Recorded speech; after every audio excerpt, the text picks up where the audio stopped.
오늘 우리에게 주시는 하나님의 말씀 같이 보도록 하겠습니다. 요한복음 12장 20절 말씀부터 24절까지에 있는 말씀입니다. 찾으신 줄 알고 제가 봉독해 올립니다. 명절에 예배하러 올라온 사람 중에 헬라인 몇이 있는데 그들이 갈릴리 베세다 사람 빌립에게 가서 청하여 이르되 선생이여 우리가 예수를 배우고자 하나이다 하니 빌립이 안드레에게 가서 말하고 안드레와 빌립이 예수께 가서 여쭈니 예수께서 대답하여 이르시되 인자가 영광을 얻을 때가 왔도다. 내가 진실로 너희에게 이르노니 한 알의 밀이 땅에 떨어져 죽지 아니하면 한 알 그대로 있고 죽으면 많은 열매를 맺느니라. 아멘. 오늘도 여러분을 영상을 통해서 만나게 됩니다. 여러분들이 있는 어느 곳이든 하나님께 예배드리는 여러분들의 마음이 모두와진 곳에 주님의 은혜가 충만히 임할 줄로 믿습니다. 사순절 동안 우리가 주님의 귀하신 그 십자가의 사랑을 생각해보며 그렇게 지냈을 줄로 믿습니다. 오늘 이제 사순절 가운데서도 종료주일을 맞이하여 종료주일과 관련된 말씀을 가지고 같이 여러분들과 은혜를 나누고자 합니다. 교회력으로 보면요, 오늘이 바로 종료주일이죠. 예수님께서 이 땅에서의 마지막 한 주간을 보내기 위해서 예루살렘 성에 입성하는 날을 기념하는 바로 그런 뜻깊은 주일입니다. 이때 수많은 사람들이 연도에 늘어서서 종려나무 가지를 흔들면서 예수님을 열렬히 환영했습니다. 그날 예수님은 벳바게라고 하는 마을에서 어린 나귀를 타고 예루살렘을 향합니다. 사람들은 손에 종려나무 가지를 들고 큰 소리로 외칩니다. 호산나 찬송하리로다. 주의 이름으로 오시느니 곧 이스라엘의 왕이시여라고 그렇게 사람들은 외쳤습니다. 그런데 열렬한 환영에도 불구하고 예수님의 마음은 무거웠습니다. 얼마 있지 않아 저들의 저 환호가 십자가의 고발로 바뀔 것이다 라고 하는 것을 주님은 아셨기 때문이죠. 그런데 무엇보다 예수님의 발걸음을 무겁게 한 것은 따로 있었습니다. 그것은 십자가입니다. 예수님께서 예루살렘에 입성하는 것은 왕으로 초대받기 위해서가 아닙니다. 오히려 십자가에 달려 죽기 위해서입니다. 이 사실을 아무도 몰랐습니다. 오직 주님만 아셨습니다. 지금 나귀를 타고 나아가는 길 끝에 십자가가 있고 처절한 십자가의 고난이 있다는 사실을 주님은 아셨기 때문에 그 발걸음이 무거웠습니다. 오늘 본문은 그 당시 예수님께서 어떤 생각을 하셨는지를 우리에게 보여줍니다. 한마디로 말하면 한 알의 밀이 되어 땅에 떨어져 죽자는 겁니다. 이것은 바로 하나의 비유이죠. 씨를 뿌릴 때 종자 씨앗은 땅에 떨어져 죽습니다. 그러나 추수 때가 되면 어떻습니까? 30배 혹은 60배 혹은 100배로 열매를 맺습니다. 예수님은 지금 한 알의 밀이 되어서 수많은 생명을 탄생시키려고 하는 생각을 갖고 계신 것입니다. 이제 예수님의 생각 속으로 좀 더 깊이 들어가 보면서 바로 그 안에 담겨진 그 예수님의 생각을 우리가 같이 나누면서 은혜를 받고자 합니다. 그래서 예수님의 그 생각이 여러분의 생각이 되고 그리고 여러분의 삶이 되어서 우리 또한 풍성한 열매를 맺는 그러한 하나님의 사람들이 되었으면 합니다. 첫 번째로 십자가에서 영광을 보셨다라고 하는 것이죠. 주님은 십자가 뒤에 있는 그런 영광을 생각했다라고 하는 것입니다. 본문 23절 말씀에 보니까 예수께서 대답하여 이르시되 인자가 영광을 얻을 때가 왔도다라고 했습니다. 예수님은 이제 십자가에 달려 참혹한 죽음을 맞을 때가 온 것을 아셨습니다. 그런데 놀랍게도 예수님은 영광의 때가 왔다라고 말씀을 합니다. 여러분, 십자가가 뭡니까? 인류 역사상 가장 끔찍하고 고통스러운 사형틀 아닙니까? 예수님은 십자가에 달려 처형당할 죄인이라고 하는 법정의 선고를 받았습니다. 온갖 모욕을 받고 발가벗겨져서 유혈이 낭자할 정도로 매를 맞으셨습니다. 구경 나온 사람들의 조롱을 받았고 십자가를 메고 형장으로 끌려가는 그러한 또한 아픈 시간을 보내야 했습니다. 바로 그것이 주님의 십자가를 향한 그런 모습이었죠. 그것뿐만이 아닙니다. 지켜보는 사람들의 저주 속에 양손과 발에 못이 박힌 채 십자가에 달려 운명을 하셨습니다. 그래서 십자가는 조롱과 모욕과 저주로 얼룩진 수치의 자리라 이렇게 말할 수가 있습니다. 그런데 예수님은 십자가에서 영광을 보았다라고 하는 것입니다. 도대체 수치의 십자가 속에서 무슨 영광을 보신 것입니까? 마태복음 27장 51절에 보면 이런 말씀이 나옵니다. 이에 성소휘장이 위로부터 아래까지 찢어져라고 했습니다. 예수님께서 십자가에 달려 운명하는 그 순간 예루살렘 성전 안에 있던 그 휘장이 찢어졌다라고 하는 것이죠. 즉 지성소와 성소를 가로막고 있던 그 휘장이 찢어진 것입니다. 성전 휘장이 찢어졌다는 것은 1년에 단 한 차례, 그것도 대제사장만 들어갈 수 있는 지성소에 이제 우리가 들어갈 수 있게 됐다는 것을 말하고 있는 것입니다. 죄가 하나님과 우리 사이를 가로막아서 하나님 앞에 나아갈 수 없었지만 이제 우리가 담대하게 하나님 앞에 나아갈 수 있는 그런 존재가 되었다는 것입니다. 이것은 예수님께서 십자가에서 죄의 세력을 무너뜨렸다는 것을 뜻하는 것입니다. 다시 말하면 예수님의 십자가는 죄와의 싸움에서 쾌우승을 거둔 영광스러운 사건인 것입니다. 그렇습니다. 예수님은 십자가에서 영광을 보셨습니다. 그러므로 주님의 십자가는 수치가 아니라 영광이다라고 말할 수 있는 것입니다. 그래서 십자가의 영광을 볼 때 우리 또한 죄악과의 싸움에서 이길 수 있고 어떤 상황에서 존귀한 인생을 살 수 있는 그런 하나님의 사람들이 될 수 있는 것입니다. 그런데 많은 성도들이 이 영광을 보지 못해서 세상 영광만 바라보고 산다라고 하는 것입니다. 얼마나 안타까운 일입니까? 누가복음 17장 27절부터 30절을 보면 예수님은 다시 오실 때 사람들이 노아 시대와 소돔과 고모라 시대처럼 살 것이다라고 그렇게 걱정을 하셨습니다. 누가복음 17장 27절부터 30절의 말씀을 제가 한번 읽어드리겠습니다. 노아가 방주에 들어가던 날까지 사람들이 먹고 마시고 장가들고 시집가더니 홍수가 나서 그들을 다 멸망시켰으며 또 롯의 때와 같으리니 사람들이 먹고 마시고 사고 팔고 심고 집을 짓더니 롯이 소돔에서 나가던 날에 하늘로부터 불과 유황이 비오듯 하여 그들을 멸망시켰느니라. 인자가 나타나는 날에도 이러하리라 하고 있습니다. 하나님의 영광을 보지 못하면 먹고 마시고 집 사고 땅 사고 자식 낳아 기르고 시집 장가 보내는 것, 그 이상을 알지 못한다는 것이죠. 그 정도의 인생만 산다라고 하는 것입니다. 키에르케고르는 마차에 탄 부자로 이것을 비유했습니다. 부자가 불 켜진 마차 안에 앉아있고 마구는 차가운 바깥바람을 쐬면서 말을 몰고 있습니다. 그런데 부자는 마차 안의 불빛 때문에 바깥에 펼쳐진 하늘의 그 아름다운 영광을 보지 못한다라고 하는 것이죠. 우리가 바로 그렇습니다. 세상의 영광의 불빛 때문에 하나님의 영광을 보는 눈을 잃어버린 그런 인생을 살 때가 너무나도 많다고 하는 것입니다. 여러분은 하나님의 영광을 보십니까? 하나님의 영광은 죽어서 하나님 앞에 가서 볼 수 있는 그러한 것이 아닙니다. 이미 우리 안에 임하여 있다라고 하는 것입니다. 예수 그리스도 안에서 하나님의 영광은 회복되었습니다. 십자가의 능력으로 하나님 우리의 죄는 사해졌고 옛사람은 십자가에서 죽었습니다. 그러므로 누구든지 십자가를 믿으면요 하나님의 영광을 볼 수 있다라고 하는 것입니다. 파니 크로스비라고 하는 여사가 있습니다. 96년의 생애 동안 이분은 무려 8,000여 편의 찬송을 썼습니다. 이분은 태어난 지 6주 만에 의사의 실수로 말미암아 시력을 잃고 평생 시각장애인으로 살았던 분입니다. 그러나 주님과 동행하며 주님의 귀한 도구로 쓰임을 받았죠. 이분은 자신의 인생을 돌아보면서 이런 고백을 했습니다. 흑암은 어둠을 주지만 하늘나라를 향한 나의 소망의 빛을 가리지 못한다.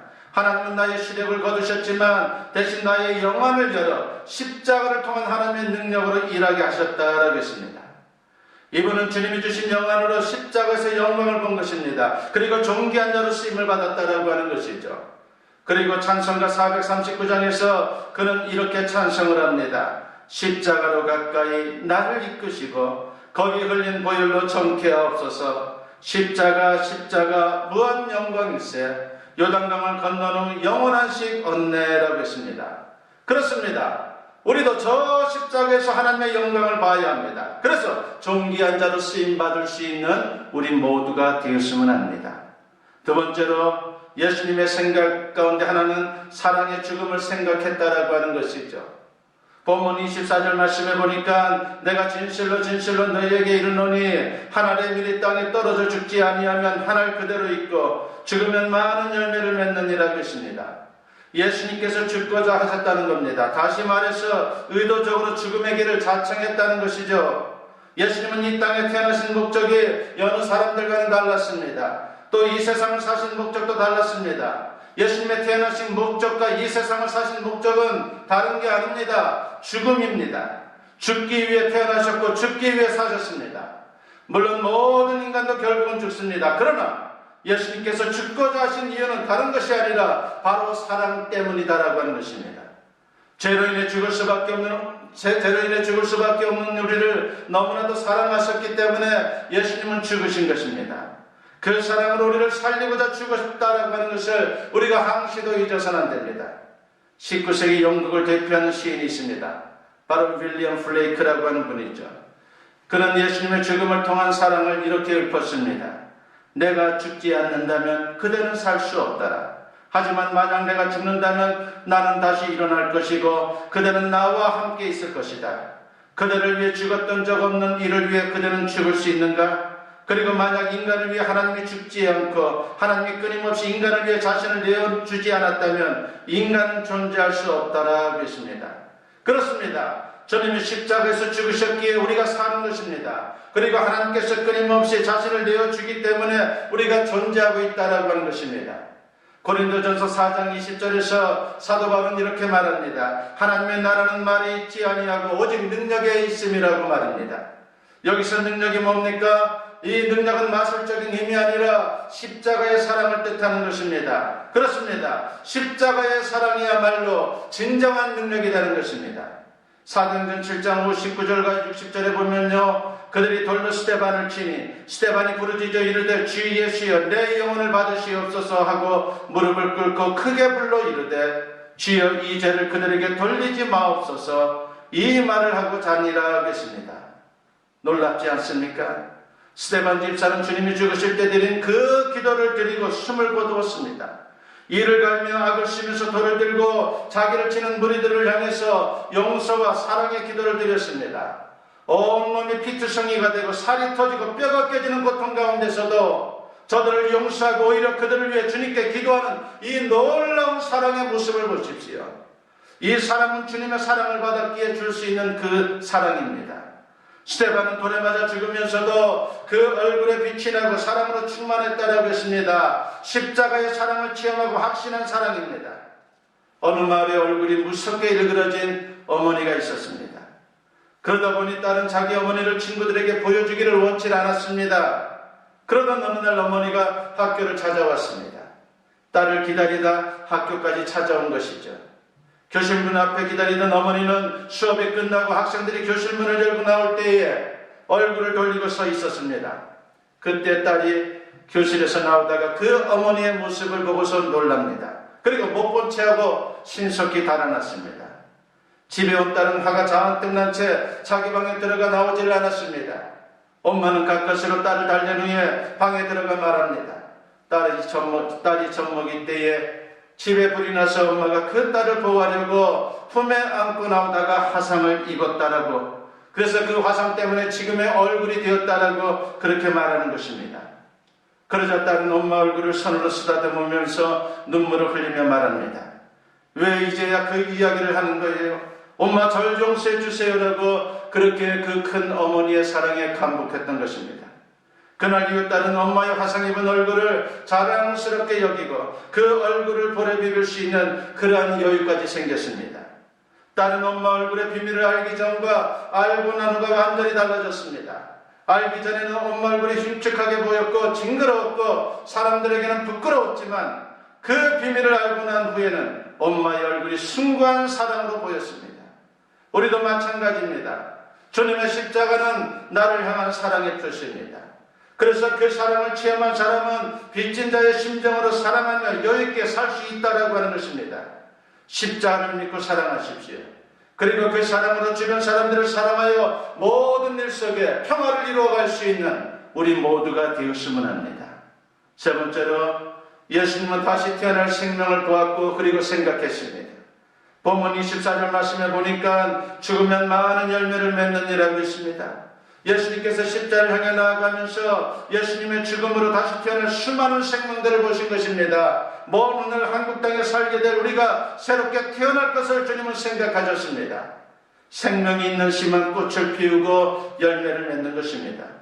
그런데 중요한 것은 예수님이 죽어야 생명의 열매가 맺히는 것입니다. 왜냐하면 예수님만이 진정한 생명을 갖고 있기 때문이죠. 그래서 예수님께서 십자가에서 죽으신 것입니다. 사실 십자가에 죽은 사람들은 많습니다. 예수님 곁에 있던 두 강도가 십자가에 죽지 않았습니까? 그러나 그들은 죽었어도 생명의 열매를 맺지 못했습니다. 우리는 예수님께서 십자가에서 죽으심으로 맺어진 그런 생명의 열매라고 하는 것을 조금 더 잊지 말아야 합니다. 그런데 예수님은 우리도 예수님처럼 땅에 떨어져서 썩는 미랄이 되라고 말씀을 하고 있습니다. 여기서 중요한 것이 있습니다. 그냥 땅에 떨어져 죽으면 안 됩니다. 먼저 우리 안에 예수님의 생명이 있어야 한다라고 하는 것이죠. 그래서 사도 바울은 고린도후서 4장 10절에서 이런 말씀을 합니다. 우리가 항상 예수의 죽음을 몸에 짊어지면 예수의 생명이 또한 우리 몸에 나타나게 하려 함이라고 했습니다. 여기서 항상 예수의 죽음을 짊어진다고 하는 것은 예수님과 함께 죽어야 한다는 것입니다. 그러면 예수님의 생명이 우리 안에 나타난다고 하는 것이죠. 그러면서 죄에 대한 승리가 슬픔이 기쁨이 되는 역사가 질병이 건강으로 바뀌고 애통함이 하나님을 찬양하는 것으로 바뀌는 그 놀라운 역사가 나타나게 되는 것입니다. 1207년 봄에 아시시의 프란시스는 진정한 회심을 경험합니다. 말을 타고 시골길을 가면서 하나님을 더 깊이 알고 싶다라고 그렇게 기도하고 있는데 하나님으로부터 네가 정말 나의 뜻을 알게 된다면 지금 네가 달콤하게 사랑스러워 보이는 모든 것이 쓰게 될 것이고 혐오하던 모든 것이 달콤하고 더 없는 기쁨으로 변할 것이다라고 하는 그 말씀을 듣게 되었습니다. 그때 갑자기 타고 가던 말에 놀라면서 눈을 떠보니까 몇 발자국 앞에 심한 난자가 서 있는 것이었습니다. 프란시스는 말에서 내려 그에게 다가가 그의 문드러진 손에 돈을 쥐어주고 악취가 나는 손가락에 입을 맞추었습니다. 그리고 말에 올라타고 집으로 돌아오는데 감정에 북받쳐서 울었습니다. 자신이 변한 것을 깨달은 것이죠. 그는 하나님께서 말씀하신 것처럼 이전에 사랑했던 것들을 경멸하게 되었고 멸시했던 것들을 사랑하게 되는 그런 차원 다른 그런 인생으로 나아갔다라고 하는 것입니다. 아시시의 프란시스는 그날 인간이 거둘 수 있는 최고의 승리, 곧 자신에 대한 승리를 얻었습니다. 더 정확하게는 주님께서 그를 이기고 최고의 승리를 거두신 것입니다. 예수님과 함께 죽고 예수님의 생명으로 살게 되었습니다. 그러므로 우리는 언제나 주님의 죽으심을 몸에 짊어지고 살아야 합니다. 늘 십자를 묵상하고 십자를 의지하고 십자가의 공로를 말하고 십자가만 붙들고 사는 그런 하나님의 사람들이 되어야 합니다. 이것이 바로 생명의 열매를 맺는 비결입니다. 예수님께서 종려주일에 예루살렘에 입성하면서 한 알의 밀이 되어 땅에 떨어져 죽고자 하셨습니다. 그리고 이제 예수님의 죽음으로 그 생명을 잊게 된 우리 모두에게 명령하십니다. 한 알의 밀이 되어 땅에 떨어져 죽으라고 말합니다. 주님의 십자가 죽음을 마음에 새기면서 한 알의 밀이 되어 풍성한 열매를 맺을 수 있는 저와 여러분 모두 될 수 있기를 주님의 이름으로 간절히 축원합니다. 기도드립니다. 사랑과 은혜가 충만하신 아버지 하나님 감사합니다. 종료주의를 맞이하여 주님의 말씀을 통해서 우리가 어떻게 살아가야 될지 그리고 주님의 그 십자가가 무엇인지를 같이 생각해 보았습니다. 주님이시여 그 십자가는 놀라운 주님의 사랑이라고 했습니다. 아버지 하나님이시여 또한 사랑을 통해서 우리가 삶 속에 주님의 그 십자를 품고 살아가며 풍성한 생명을 맺을 수 있다고 했습니다. 언제나 주님의 그 십자를 우리 마음에 품고 살게 하시고 그래서 진정 풍성한 생명을 맺어 평화를 이루어갈 수 있는 하나님의 사람들 다 되게 하여 주시옵소서. 감사드리옵고 예수님의 이름으로 기도드리옵나이다. 아멘.